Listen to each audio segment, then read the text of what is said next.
তো বন্ধুরা, সকালে কিন্তু চা নিয়েছি। চা দিয়েই সকালটা শুরু হলে সত্যি সবারই ভালো লাগে। ঘুম ভেঙে উঠে চা খাওয়া মজাই আলাদা।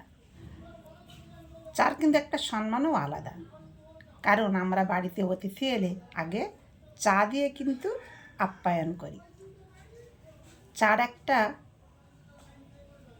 যেমন সম্মান আছে, তেমন চা খেলে শরীরে একটা আলাদা ফিলিংস বা আমেজ তৈরি হয়।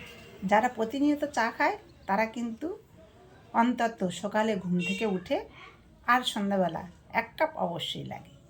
আমার কিন্তু সকালে এক কাপ লাগে আর সন্ধ্যায় এক কাপ লাগে। দিনে দু কাপ অবশ্যই দরকার। তা বন্ধুদের কত কাপ লাগে দিনে অবশ্যই জানাবেন। টাটা।